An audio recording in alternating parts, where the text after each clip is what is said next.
Bus 1. We will be seated in the main church. Yeah.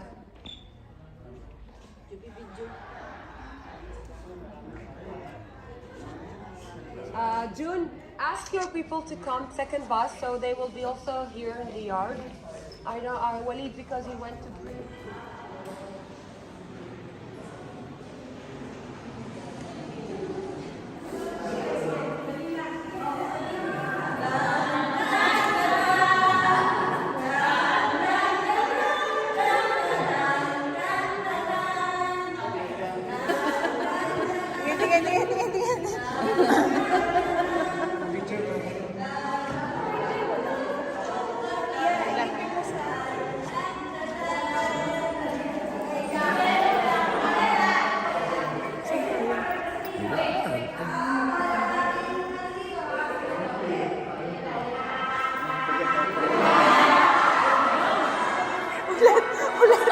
Nakakula na yan.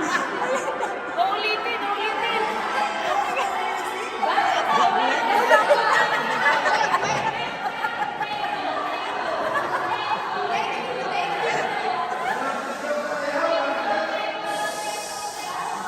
Super comedy.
Jesus was here.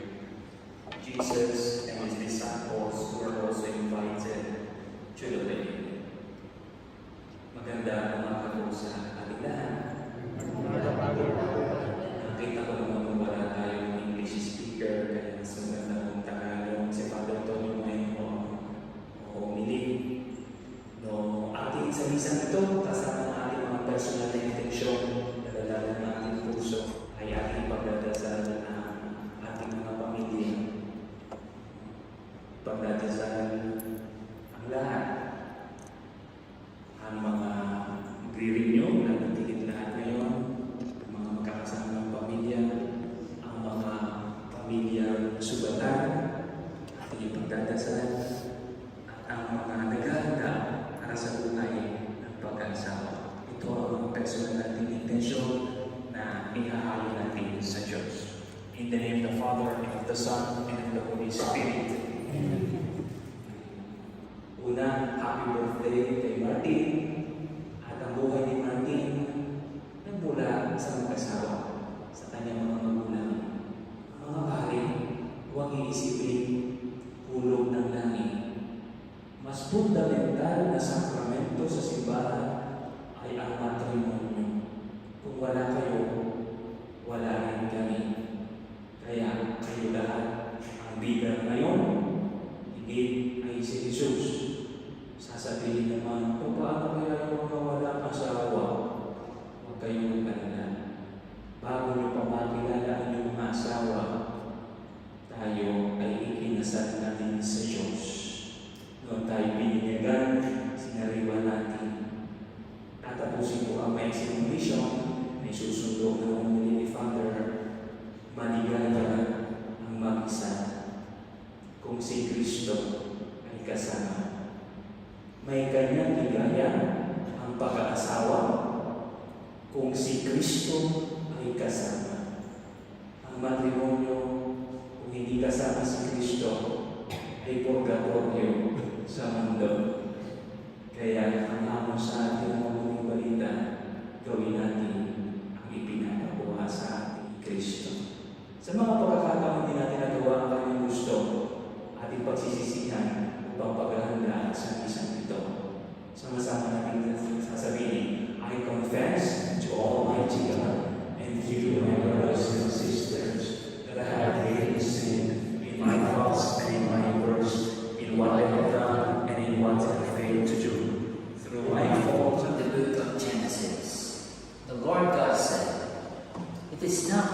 for the man to be alone.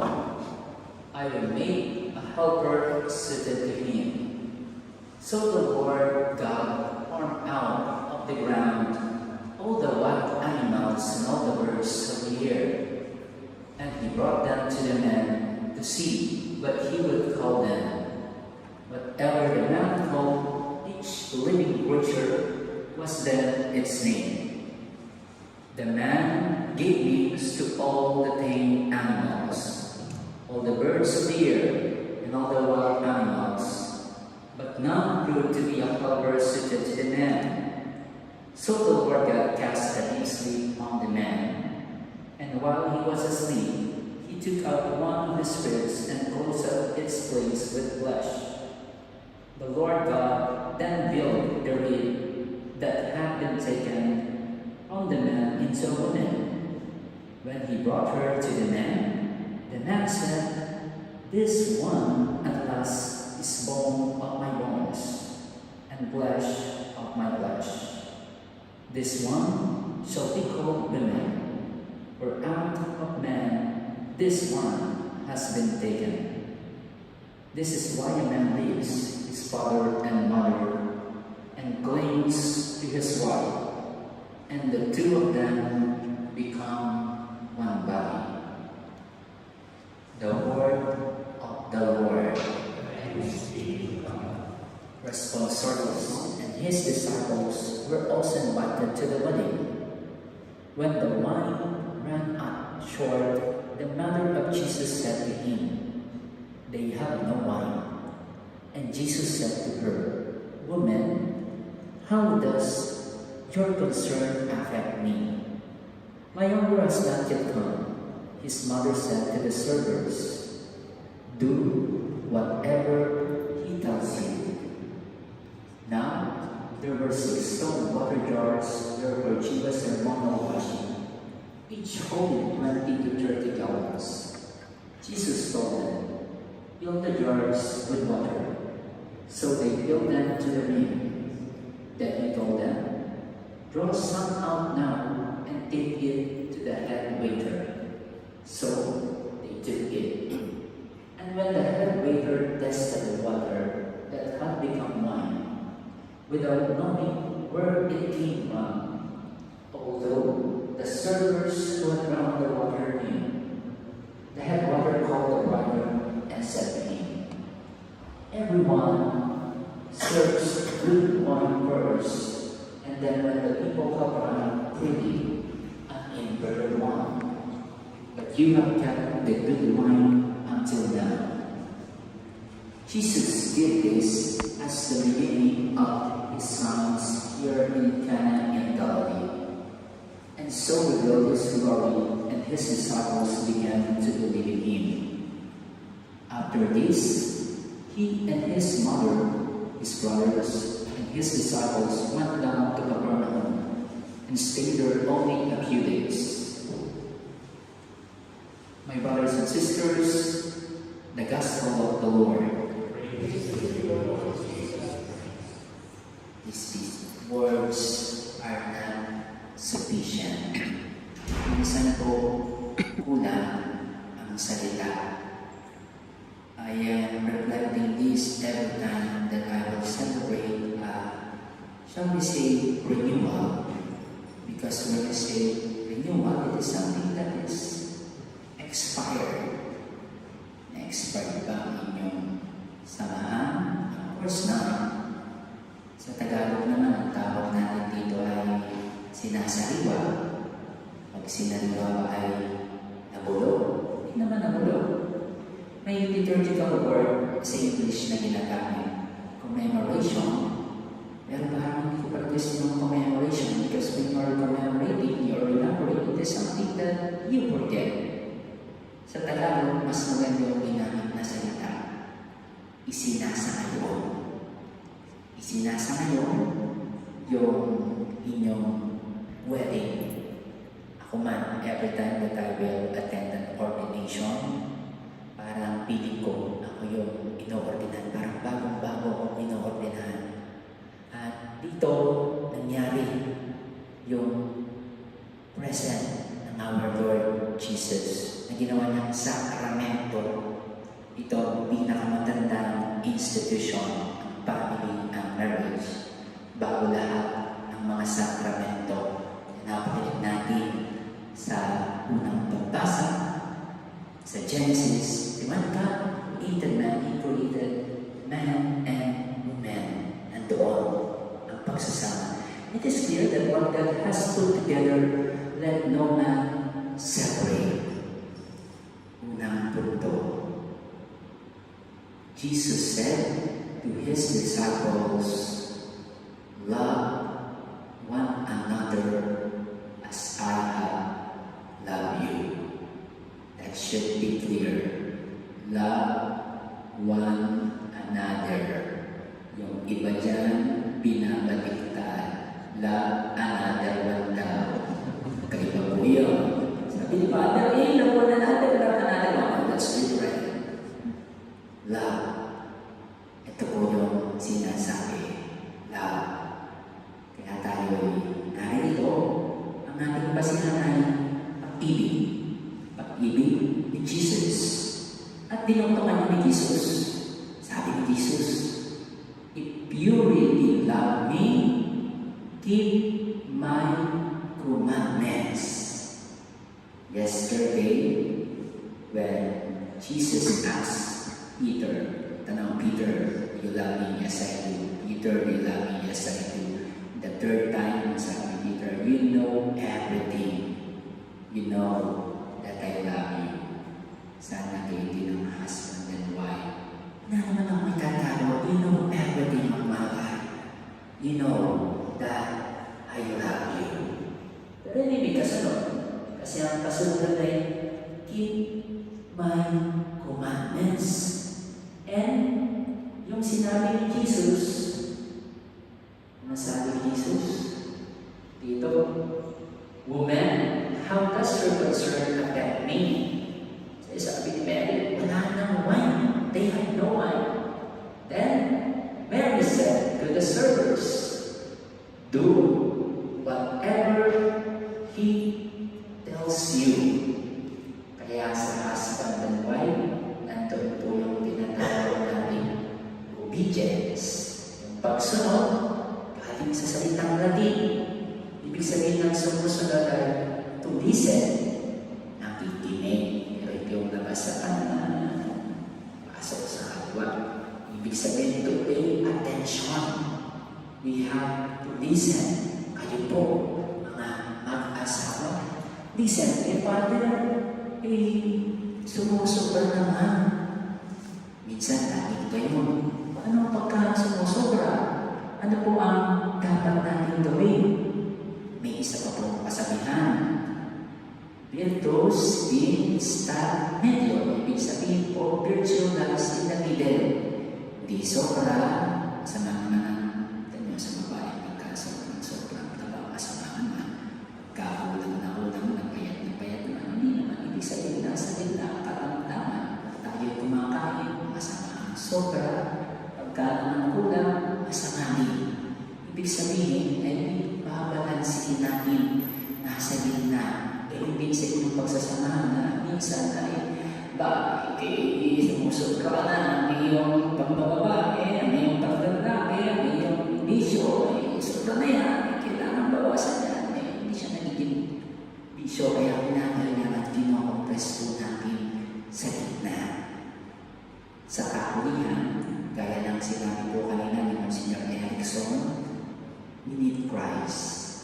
Kailangan natin si Jesus sa ating buhay. As mentioned yesterday, that this journey is really a blessing. Blessing siya. Nakalimutan ko kasi sabihin katapos ng natin Beatitudes. Hindi nalang natin yung multiplication of breads. Ibig sabihin, blessing. We multiply it again. Wala pong multiplication of wives dito, ha? As mentioned, minumultiply po natin prosperity, peace, health, and wealth.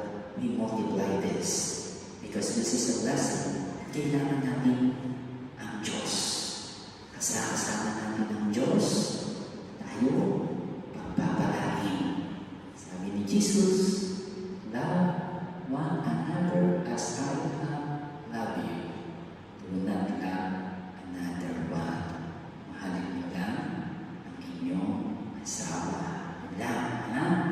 Kaya magpapalusot. Dalawa, if you really love me, keep my commandments. Obey and bibigyan. Ikatlo, kayo po ang sinaming bida dahil kayo naman talaga ang minister dito. Kami, witness lang po kami. Tawag sa amin, qualified witness ng inyong pagsasamahan. Kaya laging naroon ang Diyos. And Jesus made it a point that He was present in this wedding. In this wedding, pinabalal ni Jesus. Kaya tayo rin sa ating samahan, tayo'y magiging banal. Sa inyo pong mga narito, hindi ko nahahabaan, baka sabihin ni Father, kahaba-habang mag-sermon, naubusan pang picture namin. Tama na, moderate, nasa gitna tayo. Congratulations po in advance. At kami po, patuloy po na magdadasal po namin kayo, na lalo pa mag-multiply ang ating peace, steady, health, and love, and of course, yung inyong love, your family, at tayong narito be multiplied more and more our blessings. Sa inyo po, congratulations po. I now invite husband and wives, hindi po lang tumiyo. Husband, tingnan niyo po ang mata ng inyong wife. Wife, tingnan niyo po ang mata ng inyong husband. Say thanks po. You repeat after me. Sabihin niyo po, your name, renew and reappear. My wedding vows to you. Name of your wife. Once again, I promise to love and honor you in good times and in bad, in sickness and in health, for better or for worse, all the days of my life. Wives, hindi naman po, you repeat after me. I renew and reappear my wedding vows to you. Once again, I promise to love and honor you in good times and in bad, in sickness and in health, for better or for worse, all the days of my life. What God has joined together, let no one set apart. Yung po inyong mga sising, dagdasan po namin. Lord, increase and consecrate the love which these married couples have for one another. The wedding rings they once exchanged are the sign of their fidelity. May they continue to prosper in the grace of the sacrament.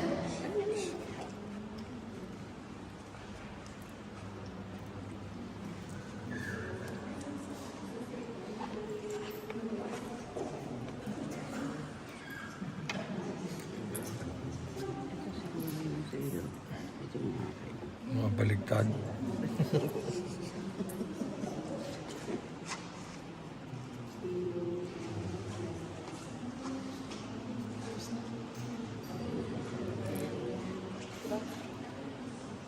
Husband, pwede niya pong ilagay ang sisig kay wife. Pwede niya na pong ilagay ang sisig kay husband.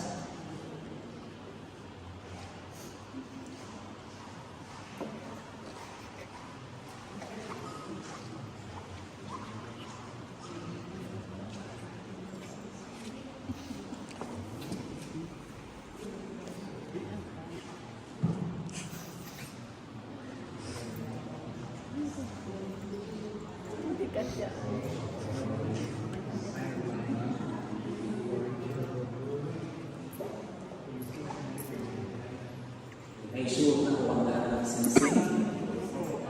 At kapag tapos na ang isuot ng singsing, sa ayaw nyo man po at hindi, pwede nyo halikan ang inyong mga kasasama habang kayo ang hindi nakakapaka.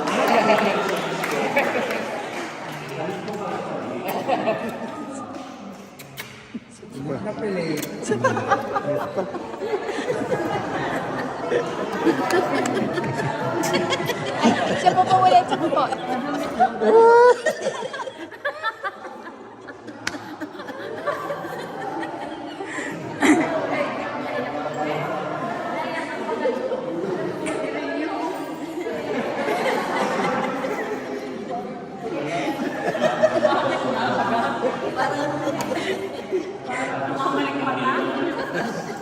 Meron pa kami naghahalingan. Ay siya, una. Ito tuloy ho natin ang pag-diri.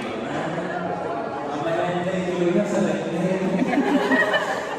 Yes, the Lord, God of all creation, for your goodness we have received the bread we offer you.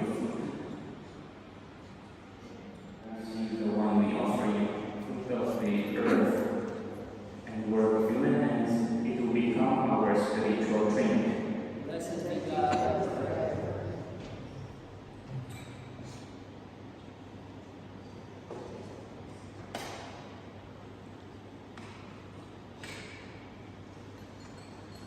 Bring us and living sacrifice and of charity through Christ our Lord. The Lord be with you.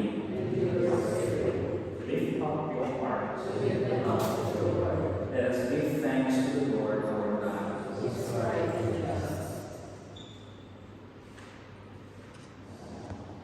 Please kneel for those who can kneel. For those who cannot, you will kneel standing with unfruit of holiness. May only therefore this gift we pray, may send down your spirit on them and let you fall, so that they may become for us the body and blood of our Lord Jesus Christ. At the time he was betrayed and entered willingly into his passion, he took bread and gave thanks, broke it, and gave it to his disciples, saying, "Take this, all of you, and eat of it, for this is my body, which will be given up for you."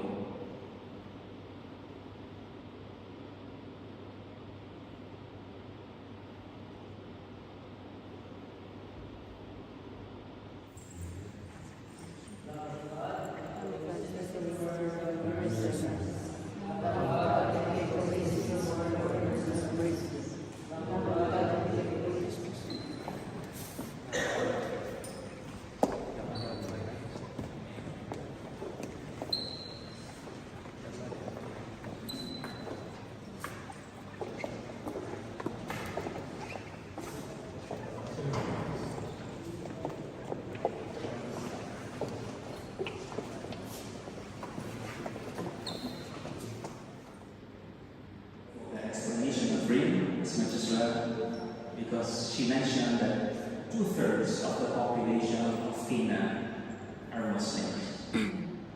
And we know from our guide Gabriel from Jordan that Muslims are polygamous. They could marry until 4 wives. And this is ironic. We are monogamous Catholics, and we long to renew, to make present your renewal of vows here with one woman and man.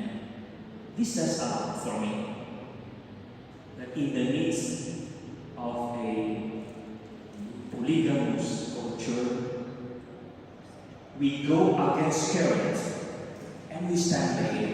Of course, we respect our cultures, don't get me wrong. I'm not saying that we are much better than them. But in fact, it is not only the party of two of you. As we always repeat, Father Tonyo and I, to tango, it takes 3. You have God in between. And I'm just so happy to learn from Father Tonyo that one of your most awaited event in this pilgrimage is simply your renewal of vows. In my almost 15 years of priesthood, unfortunately or fortunately, I'm always in the office. But don't think that I do not know the struggles and problems of families. Because many families are coming to me to tell their stories. So what I learned from Father Todd, looking forward for this, I thank God because I know that withstanding your struggles and problems in the past, you still wanted to renew. And this is a proof that you have lived God in your midst. So congratulations once again. And with this third homily, you may now all stand and we finish this celebration. The Lord be with you. And may the Almighty and ever-loving God always bless and keep you, the Father, and the Son, and the Holy Spirit. Amen. The Mass is ended. Go and do whatever He tells you. Thanks be to God.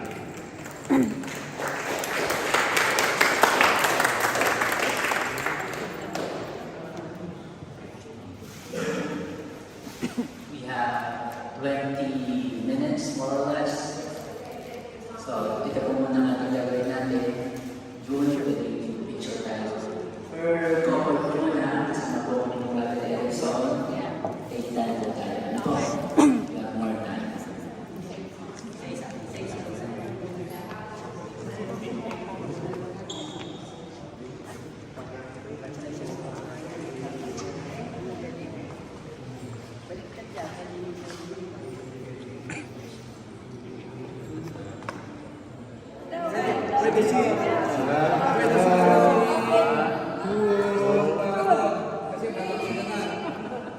Sige po. Uy, isa pa. That's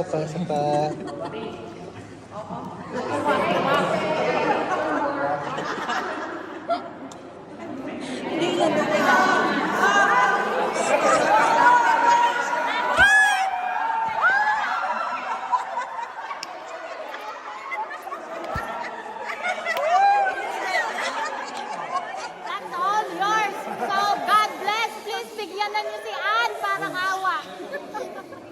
Siya po yung ano. Ay, naka-video pa.